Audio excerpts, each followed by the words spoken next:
Hey, listen up. In just a few short hours, I'm going to make a bus ride. I'm going to put on that suit of armor. And once again, tonight, you're going to stand on the field of battle. But you're not going to do so like the Roman gladiator who would either be the last man standing or dead at the end of the match in the arena. Whatever you do tonight, you'll do together as a team. You'll come together as a family, as an army, as a band of brothers. Whether at the end of the game you have more points than your opponent or less, you will have arrived at that destination together. And being together as a team isn't just about training your muscles. It's also head and it's also heart. Okay? I want you guys to know that coming together as a team takes everybody putting their best foot forward.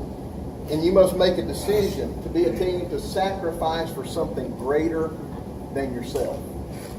Okay? If you're a lineman, let me see your hand. Offensive lineman. Okay? These guys are my heroes right here. In your whole football career, most of you linemen have never scored a point. I did. But because of the valiant effort and the sacrifice of offensive linemen, the folks that tote the pigskin can put a lot of points on the board. Or, if linemen provide less than their best effort, the scoreboard will also reflect that. That happens not as individuals, it happens as a team. I want to ask you, who do you play for? If you play for your statistics, if you just play so that somebody can look up your stats and say, he scored X amount of points or gained X amount of yards, if that's all you play for, you're playing for yourself. And you need to come together as a team. And sometimes coming together as a team takes one person to stand up and say, okay guys, enough is enough.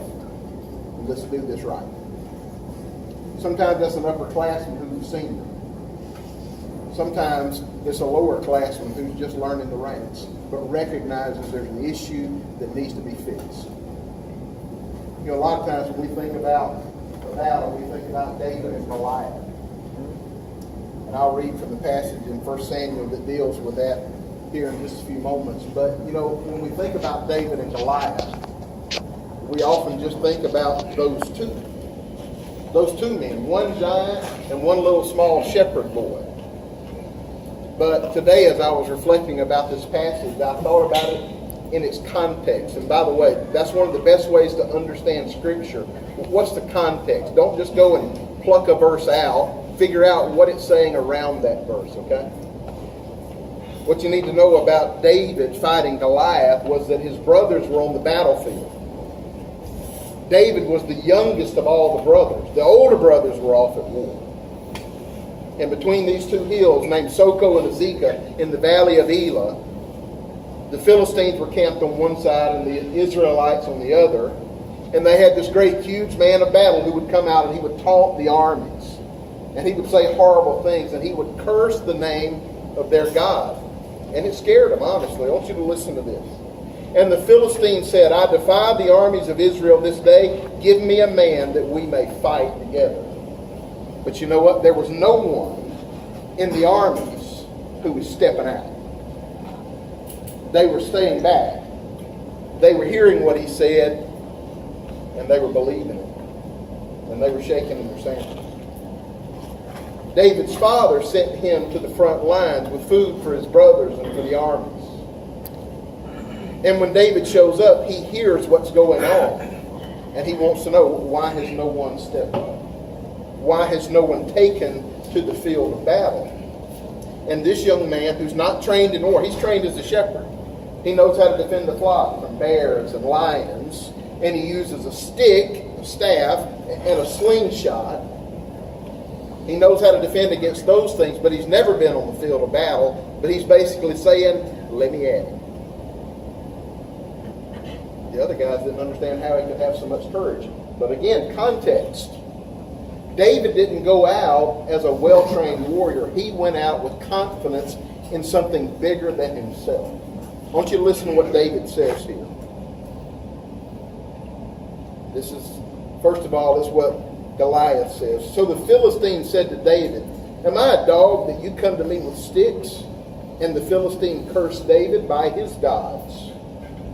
And the Philistine said to David, "Come to me, and I will give your flesh to the birds of the air and the beasts of the field." It's a threat, right? I'm going to kill you. The birds are going to eat your flesh. Listen to what David says. "You come to me with a sword and with a spear and with a javelin." He names off the weapons this guy has in his arsenal. He says, "But I come to you in the name of the Lord of hosts, the God of the armies of Israel, whom you have defied." David didn't talk about his slingshot. He talked about his God. Maybe you've heard someone say it this way. Don't tell God how big your problems are. Tell your problems how big your God is. David had a great belief in God. He came to this great giant in the name of the Lord. Now, tonight you're not going out to fight as God's warriors on any kind of field of battle. You're going to fight as a representative of this school.